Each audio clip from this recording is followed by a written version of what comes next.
Login accepted.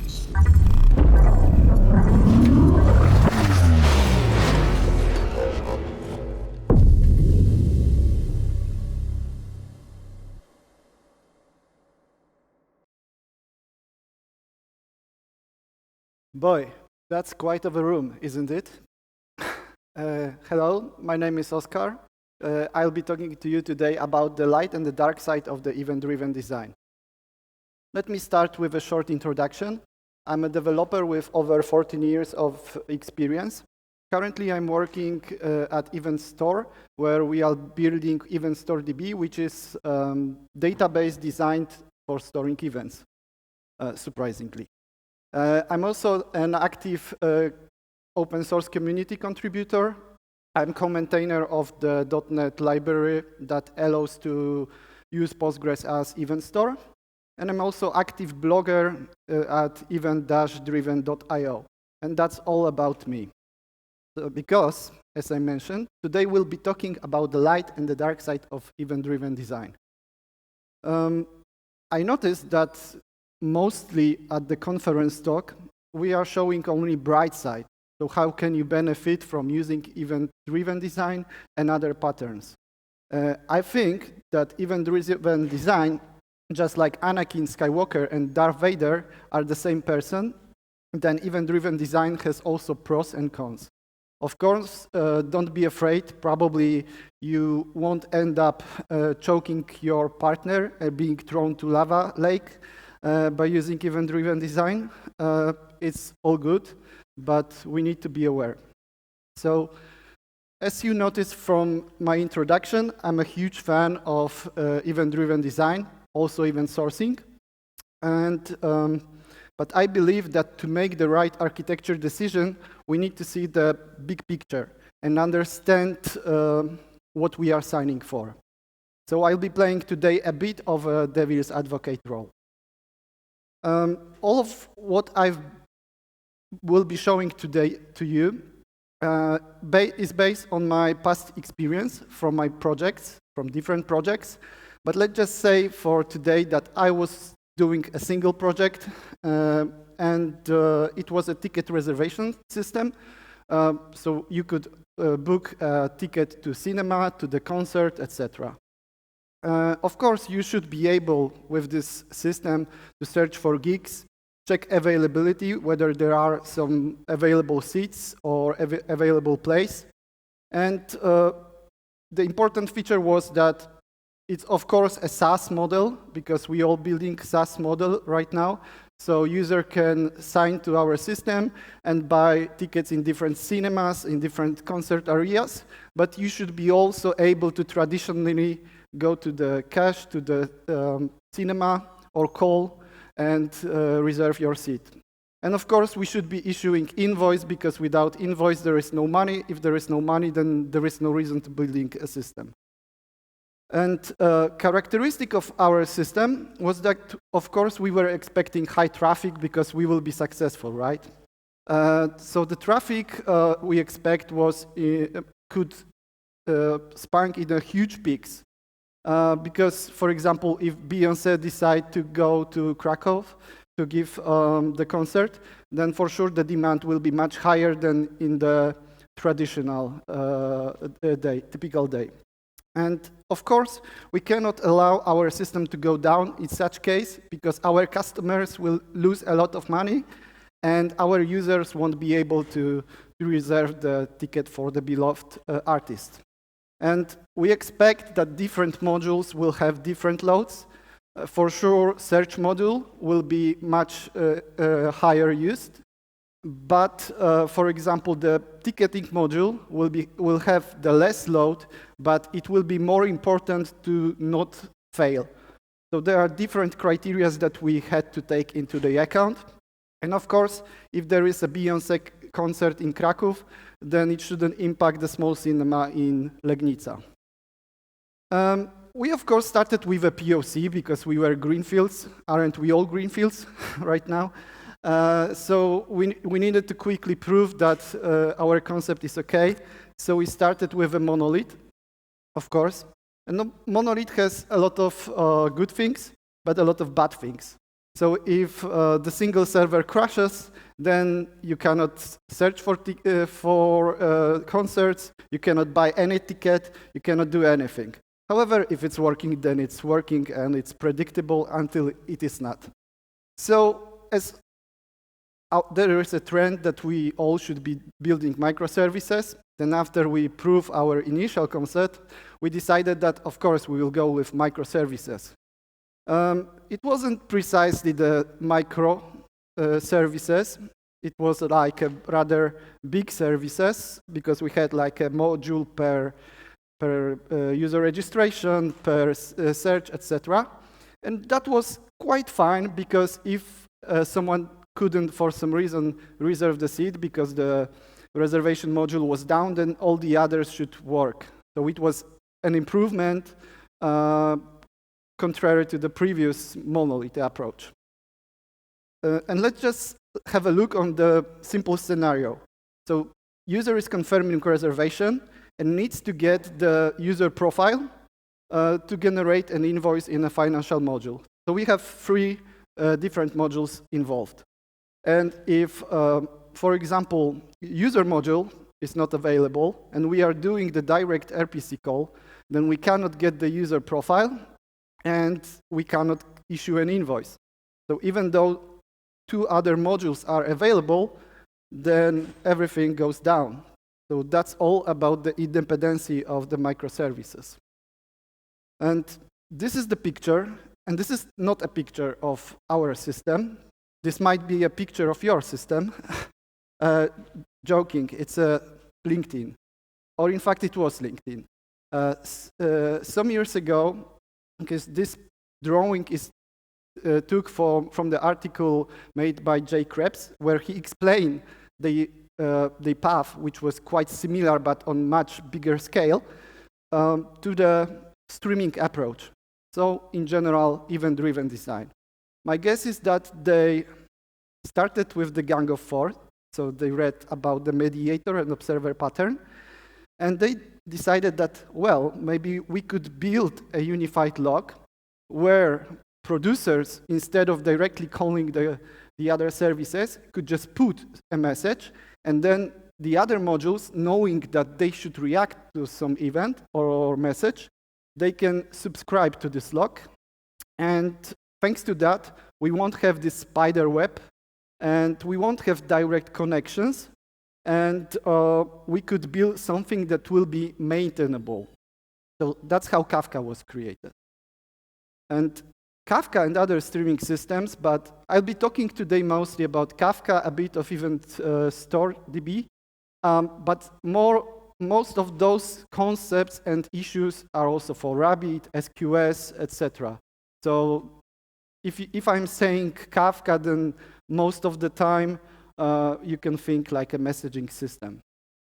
So streaming or messaging systems, as I mentioned, gives us the loosely coupled logic and publish-subscribe semantic, because we are appending new event to the log.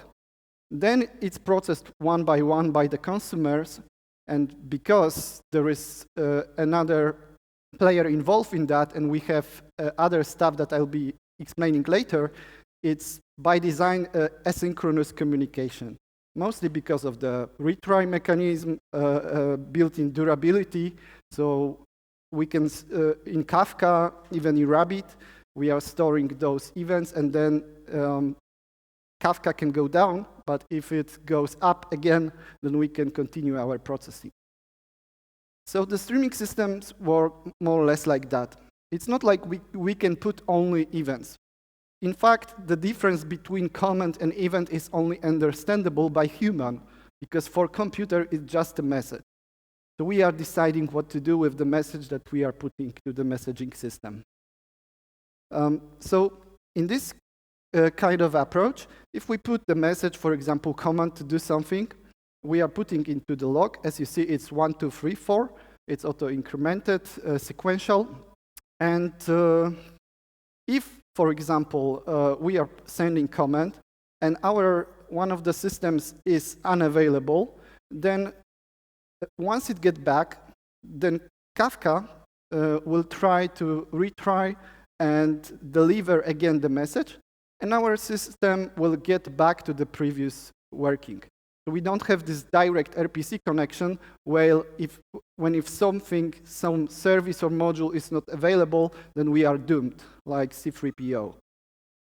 And so in general, event-driven services allows us to decouple logic and cut our architecture and our also business domain into smaller parts. So in this case, reservation module, once it confirmed reservation, can publish event to the queue or messaging system, and then other modules can take it from that. So if we confirmed reservation, then some invoice will be generated in financial module, notification like an email will be sent to the user, or we could do an evil upsell and maybe propose to buy maybe a bouquet of flowers and 2 champagne bottles for the evening. So the general approach is that we received an event or maybe comment, then we are reacting for that and again sending events. So it's like a action-reaction. And as I mentioned, thanks to that, we can build autonomous services where in each step of our workflow, we can store the current state in some local database. So it's kind of aligned with the microservices approach where we are building the autonomy. So if we reserve the seat, then we can issue an invoice. And then when invoice issued event is published, then we can send it again. So let's start talking about the delivery guarantees. Delivery guarantees, if we compare that to the traditional approach with the transactions in database or direct calls between services, is more or less the same. So more or less, I mean that the biggest benefit of having monolith is that we know whether it was successful or not and whether it was stored or not. And in delivery guarantees, we don't have guarantee that if we, in event-driven systems, we don't have direct guarantee every time that what we send to the queue will be delivered. So a lot of tools, this time I won't name this tool, promise that we can have exactly once delivery. And this is a myth. It's not possible. It's only possible in a set conditions. And our application needs to be written in a way that this might be true. So let's have a look why exactly once delivery is a myth. So at first, let's say that we store the current state. We store the recent state of the reservation in our relational database, and now we are publishing that message to messaging system. And there, something might go wrong. So for example, we stored, and then our service went down, and we didn't publish this event. And because we didn't publish this event, then the further steps, important steps of our business workflow won't be triggered, right? Then, let's say that we managed to store the state. We managed to successfully, we hope that we successfully publish an event because we get ACK, so acceptance from the messaging system, but that doesn't mean that it was already accepted.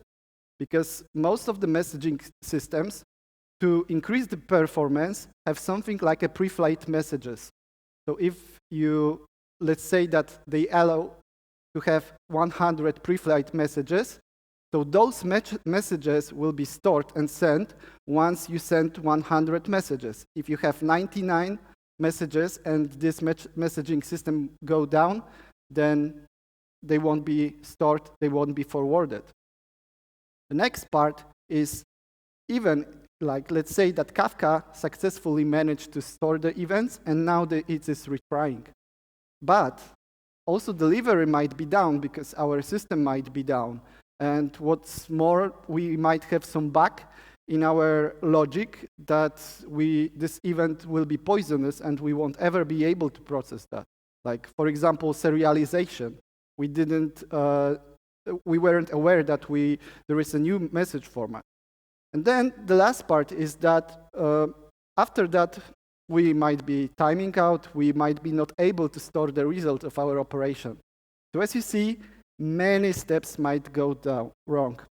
So because of that, it's practically not possible to have the exactly once delivery, even if we are using the messaging system, even the most shiniest one. So how to deal with that? The first thing that we can do is to use outbox pattern. So when we are storing the state, we are also storing the event. We can store it even in a separate table. Then we have a background process that is checking whether we have some new messages to send to the queue, and it tries to send the message until it gets the ACK from the messaging system. Then messaging system is delivering that, but as we know, this might also fail. So we also should use the inbox pattern, and inbox pattern is the opposite of the outbox. So at first, we are storing the event, and we only return ACK to the queue once we are sure that we stored this message. And after that, we have again the background system that is trying to run our internal logic. So all of that sounds tedious. However, most of the messaging systems are having that built in. So if you are using some overlays like a service bus, mass transit, or other, they have probably built in. What's more, the tools that we are using also have solutions for that. Kafka has Kafka Connect that can use the change detection capture from your database, or for example, even StoreDB, because it's natively designed to store events and then republish them, then it has its own subscription mechanism that is publishing. So we should search for tools that will help us to do that, but the simple implementation is not so hard. If we want to distribute that, then it might get complex.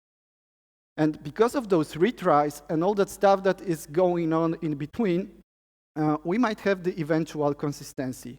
However, again, there is a trick, because what we usually are taught about the eventual consistency is in fact the causal consistency. So how many of you believes that eventual consistency guarantees ordering?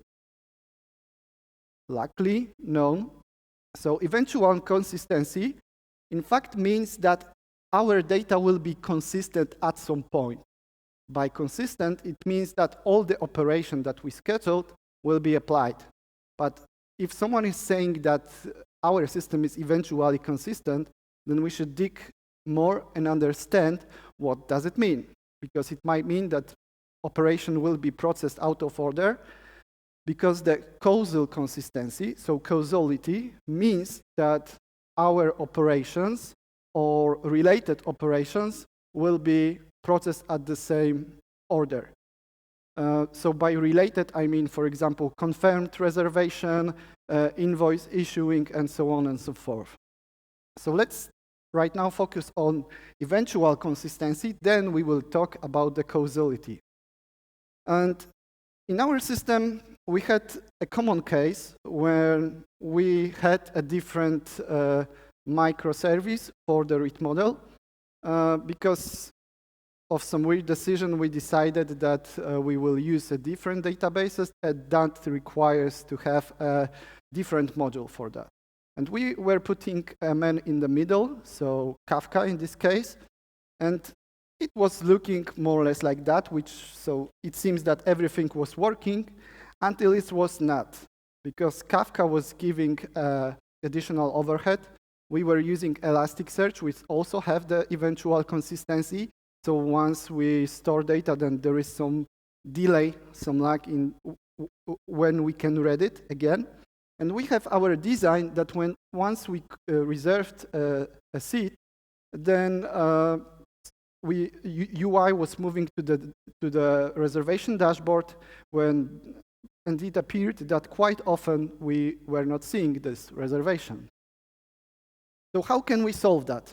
Our first idea, and this is not a recommended idea, was to do a cyclic requests until the data was consistent.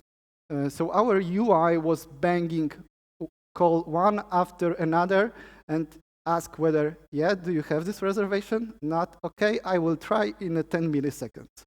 And the consequence of that was that we managed to do a DDoS when we were demoing our system for our client. So that's not recommended, for sure. A bit better approach is a long polling. So we are moving this cyclic request from the client to the server. So we have established connection between client and server, and server will wait with answering whether, with returning the result until data is consistent. So that's going on in the server. It is better because we don't have DDoS, but again, if we have wrong implementation, then our server can do a DDoS to our database, which is also not a great experience. So I recommend if you try to use long polling, then have a circuit breaker that cuts the connection and not allow to have a big timeouts, because if our connection is taking a longer period of time, then we might have a lot of waiting calls, which might end up in exhausting the connection pool, having a huge queue of requests. That's something that you should take into the account. Better solution, and quite often recommended solution, is WebSocket. Eventually, we were also using WebSocket to just notify our clients from the server when some operation was finished and that there is new data there. WebSockets are good because it helps in the reactive approach, etc. But there are also tricky parts. So load balancers do not work well with the WebSocket. They work, but it's not so easy to configure that. You, again, need to keep the sticky connection that are still open, etc. Plus, WebSockets do not give you the guarantee that the message will be, a notification will be delivered. And in our case, some of our responses were not available through the API. You have to use the WebSockets. And then we realized that API was also a product for us.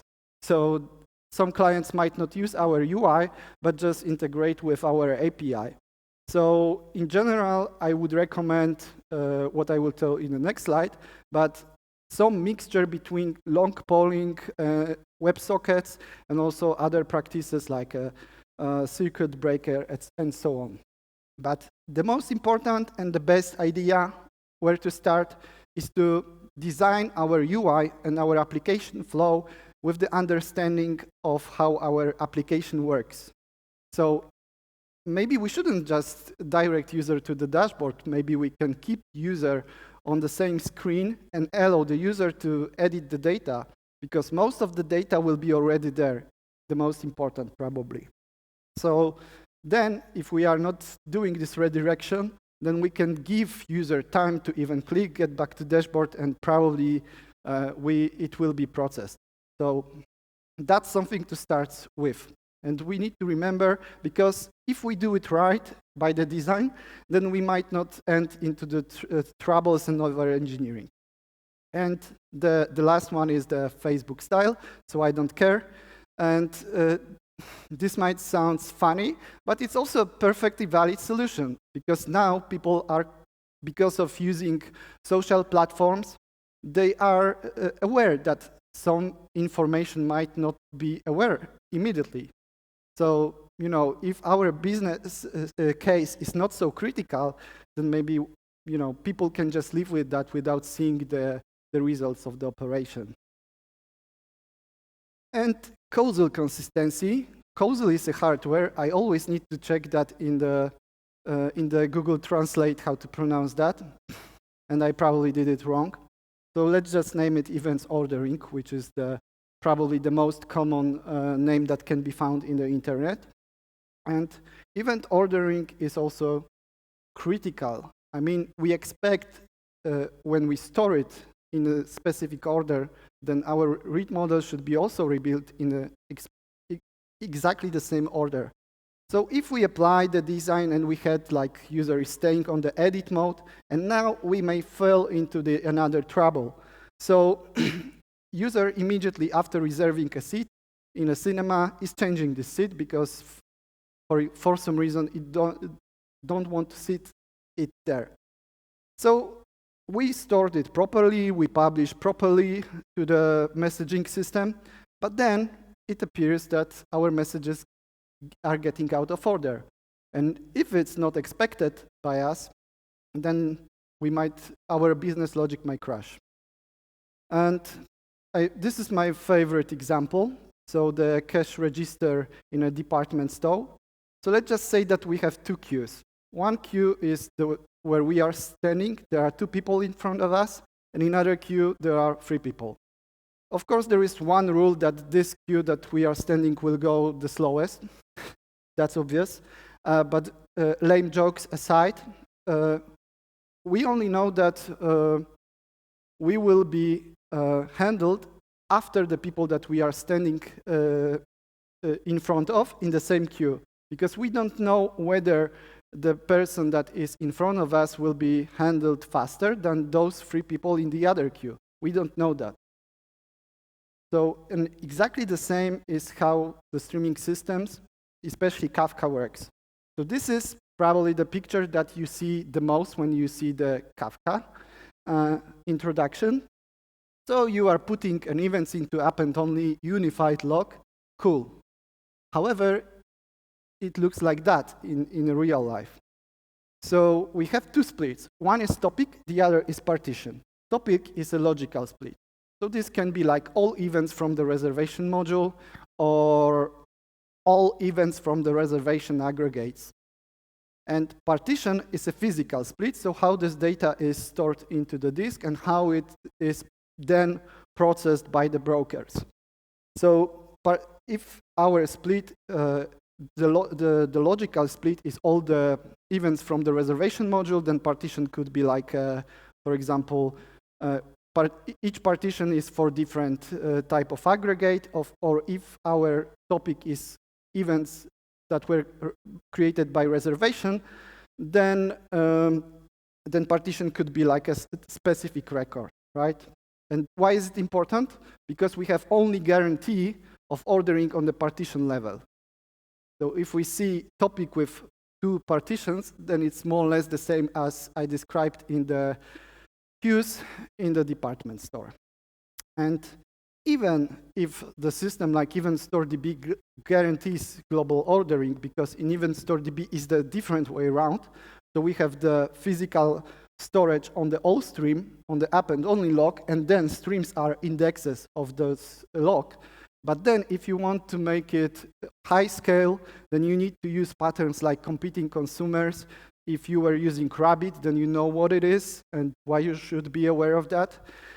In general, it's like you have the three cashiers at the same cash register trying to process your what you want to buy. So how can we deal with that? And the first solution is to create the phantom record. I think that phantom record might be a term designed by me, so I should add a R at the end. Phantom record is like if we are getting at first event about updating, so changing the state, and we didn't get yet the event that someone reserved the seat, then we might try to store what we have. So this event for sure will have a new seat number and probably the reservation ID. So we can already store that. And once the next event will come up, so hopefully even that seat was reserved, then we can fill the rest of the information. And how to practically do that? So after each apply, we can write a state check logic that will verify whether the state is consistent and whether it's fine to, for example, display that on our read model. And so we can mark this phantom record as not available, not display it, and once it's consistent, then yeah, go ahead. And the next solution is back pressure. So quite often I'm getting a message from my wife when I'm standing in the queue that I should buy a milk or something like that. And then I'm forced to ask the shopkeeper that, Mrs., I will just go to take this milk and then we will continue. So quite often, luckily, it's fine. So all the people that are standing behind me are angry, but they are waiting until I get back with a milk. So this is like a back pressure, so I'm blocking them. And but too often, shopkeeper might say like, hey, mister, see how many people are standing behind you? So I will just cash what you have here, and then you buy a milk and stand in the queue. And also that's like Kafka is working, surprisingly. So because Kafka has a retry mechanism that is helping for the poisonous message, and you can set the limit to like almost infinity, and that will mean that Kafka won't try to process the next message, won't put it backward. But of course, this is a trade-off, because if we try to do that, then we are blocking all the other messages, so we are losing the performance aspect. And in general, in the distributed systems, event-driven systems, it's a trade-off game. So we need to decide whether we want to have some guarantee or whether we want to have performance.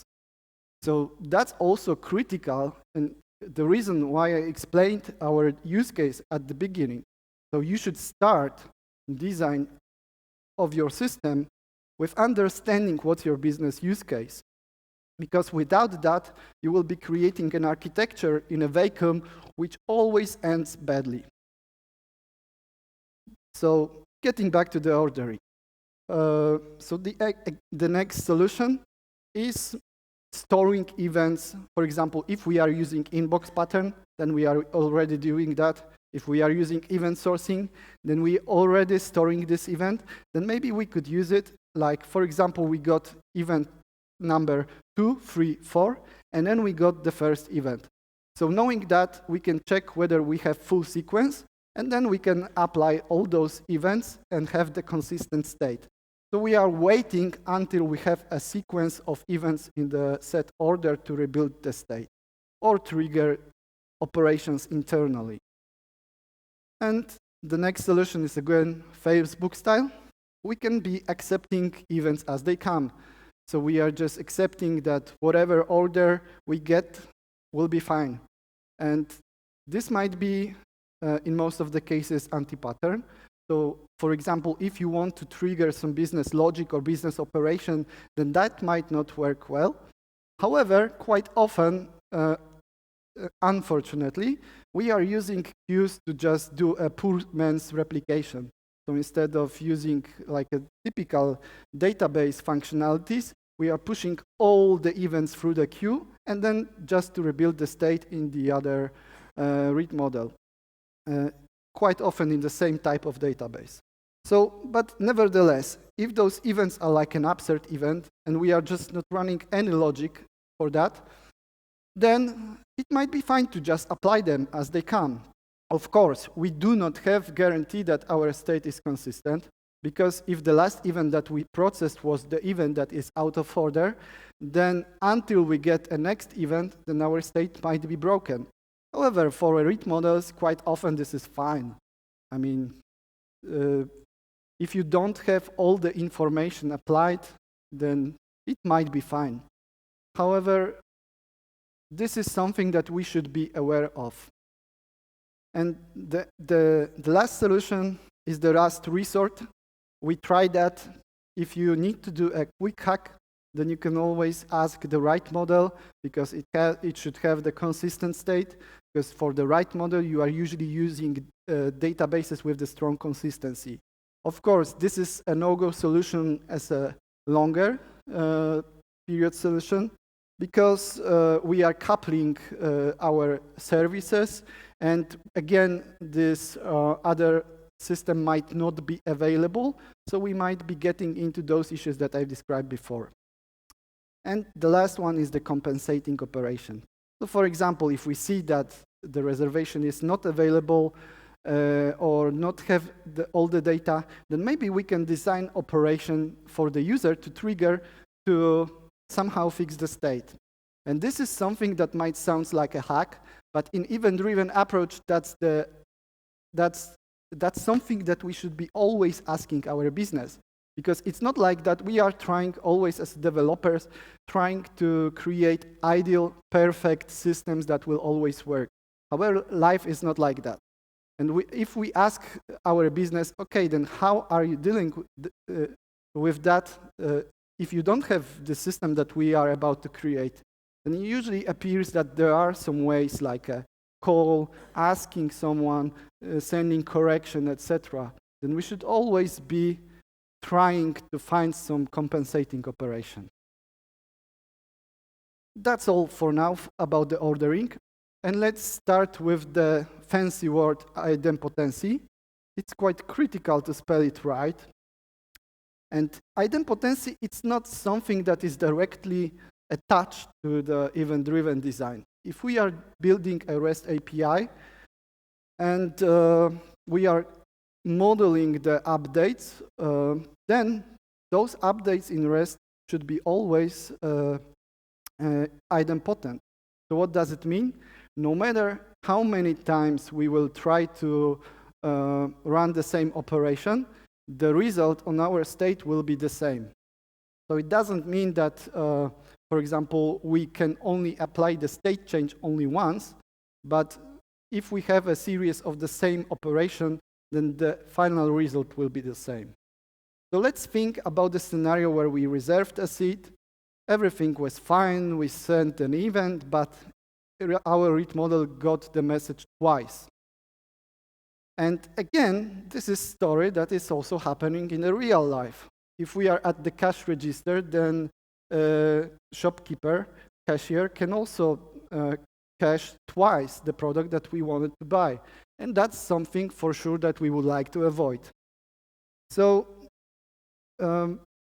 this is also quite common because, as I mentioned, at least once delivery, exactly once delivery is not possible, in systems, we are always getting at least once delivery because all of those retries and so on and so forth, even like a stupid timeout can cause a retry, like storing in database took longer than we expected, then timeout on the queue for accepting the message was called.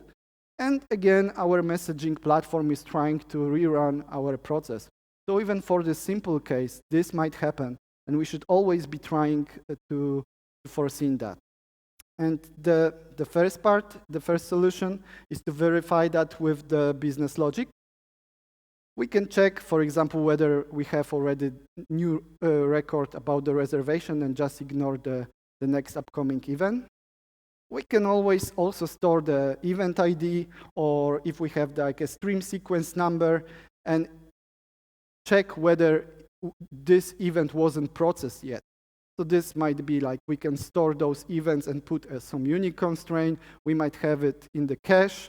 If we have like cache that guarantee as atomic operation on storing the specific key, then we're fine because those messages are usually coming in a really similar time. And of course, we again can accept all the events because, as I said, if we have an update that is just changing the state, overriding the data without any additional logic, then it should be good. And of course, we should think about the compensating operation because if we have double charges, then usually in the real life it happens. So then you can send a request to remove this charge, etc. So that's something that's modeling the real life. And the next part, which is probably the most complex one, is the distributed transactions. So how many of you tried to configure the distributed transaction or relational database? Was it good? I tried twice. I was stupid enough to try it twice, but luckily I was sane enough to always resign on the prep prod to so at the last step. Why is it like that? So let's just start with the typical transaction. So we have single database and we want to do transaction. So at first, how does it work? At first, the coordinator, so for example, the database client, is asking database, could you store this, this new record? And then database say that, yeah, why not? So return ACK. And then coordinator say, then do it. And then database, if it still can do it, then it says, yeah, good to go. And then we have new record in our database. What happens if something went wrong? So for example, coordinator decided that for some reason it's not applicable anymore, then it needs to send a rollback, and then it needs to get the acceptance from the database that, yeah, I rolled back those changes, doch. And this might also happen if even on the first step. So if we say that, can you insert this record, then database might say no. So it's quite tedious even as I'm describing it here. But if we have more than one database that we are trying to synchronize and span the distributed connection, then we need to repeat all those steps for each of the database. So we need to ask, hey, mister, can you store this record? Yeah. And then do it. So as you can imagine, all of those steps, if you multiply them, then it's quite reasonable to say that they will go down. There is even white paper about not being possible to have in the real life such consensus, and that using a distributed transaction, this will fail. So because it only needs that one of the actors will fail and everything will go down. Then, luckily, only one person said that was using the distributed transaction. But really? The current recommendation for microservices is to keep the local state. Quite often that means different database, different tables, different schemas. So in fact, we have a distributed transaction, don't we? Especially if we are doing the RPC calls like HTTP or gRPC or whatever, then it's enough that only one of the actors will fail, and then we will have the typical cascading failure. So maybe this locality of the data is not so great. Maybe we should get back to storing everything in the same database. It seems not, because if this database fails, then all the services will immediately also fail. So that's not a solution. That's no-go, which is not surprise. And distributed systems in the EDA takes the Saga pattern that was initially created for handling database transactions. I'm comparing that to sandwich or to lasagna. So at first, we are sending command, then, or event, depending on who's saying. So let's say that event. Then we are getting event that reservation was registered, and we are sending command to request some further steps. And then there is a business logic run, and we get back the event with the result or the failure. Then we are handling this event again, sending a command, so it's a action, reaction, command, event, until the process is finished. So if we have a look on our unified log, then, as I said, we have a reservation service that is publishing the reservation confirmed, and we can initiate the invoicing process, which suddenly, surprisingly, it's not so trivial. So at first, invoicing can send a command to request the payment. Then the payment module and payment gateway can process that in the background, and then return an event that payment was made. And then we say, okay, then book a room. We have money, then we can proceed with that. And if we get confirmation as an event that that all was fine, then we can just complete the process. So in fact, if we have a look on that, then again, it's an event-driven architecture and the autonomous services. And the benefit of that is that we are creating, instead of one huge transaction, we are getting a set of microtransactions. And as we are using tools, not the direct connection, but tools like Kafka, even StoreDB, Rabbit, and so on and so forth, that allows us to have the resiliency and fault tolerance, then it's much safer. What's more, all of those parts don't even have to know that they are part of the distributed process, because they just need to know that they either will get event or a comment and they should proceed with that. What will happen if room booking failed? In EDA distributed distributed processes, we should be using the Pokemon handling. So this is a pattern that catch all exceptions. And why? We shouldn't be doing catch all, right? We should in this case, because what we don't want to have is the process that is stuck in the middle. So once some even unexpected exception was thrown, then we should catch it and publish an event about the failure, because then we can do a compensating operation. As the payment was already made, then we can discard it, void it, and so on.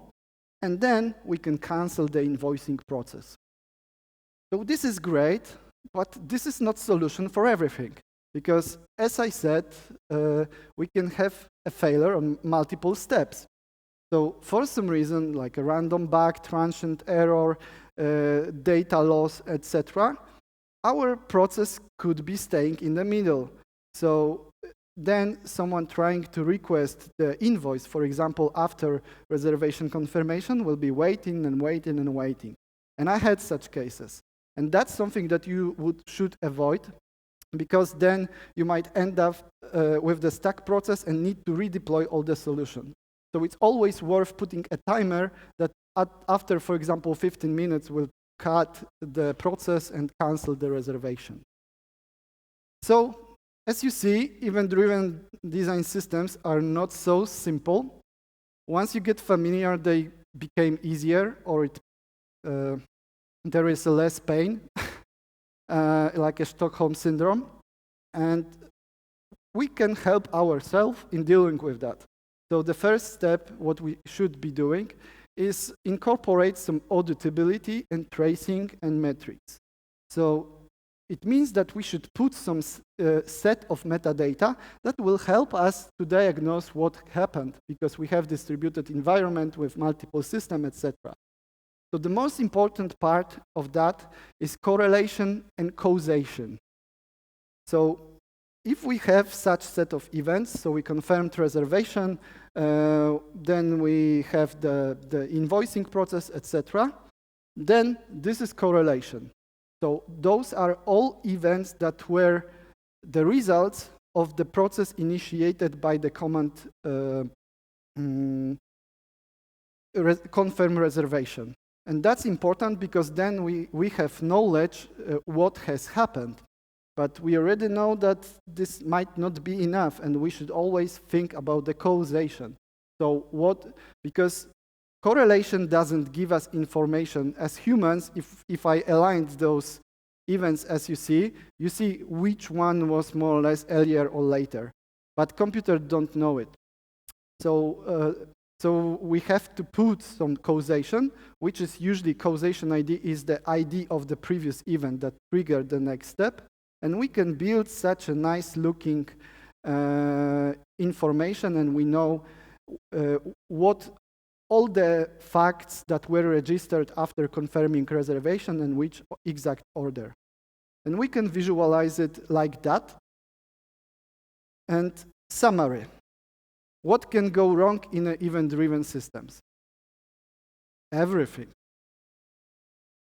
Events are not like, this is not a bulletproof, like a silver bullet. It's not like it will magically move us into fairy tale land. It will help us because we will see the reality. It will help us to manage errors earlier, but those errors will be still appearing. We cannot avoid them. That's the nature of the computer systems. So how soon is now? There is no now, because all the information that we see are in the past. Even if you ask me which time is it, then before I give you the answer, then it has already changed. So information is always related to the past. That's why keeping all the data as events is important, because we know what has happened. And this is my favorite quote from Greg Young.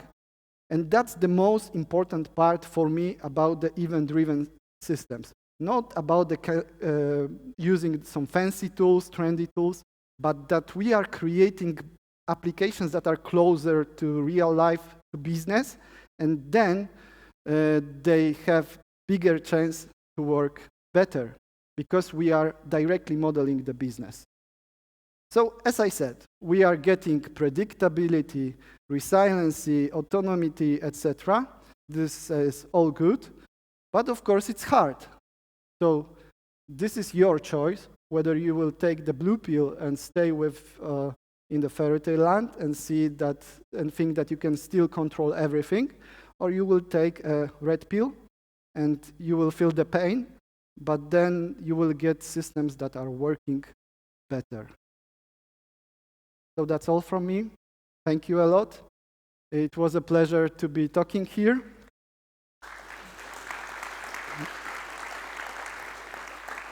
And one final tip, in general, speakers love to get the feedback. So if you would like to talk with me, I'll be here till the end of today. I'll be here also tomorrow.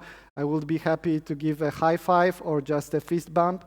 If you are shy or don't want to just get closer to me, then you can scan this QR check and it will open your email system. And I would be extremely grateful for the feedback if you could rate this talk on the Devoxx mobile application. That would be also great. So thank you a lot. I should probably ask whether there are any questions. Are there any questions? Okay, if not, then I really encourage you to just find me. I'll be just going around. And if you have any complaints, or especially if you disagree with me, then I would be happy to discuss that. Thank you a lot.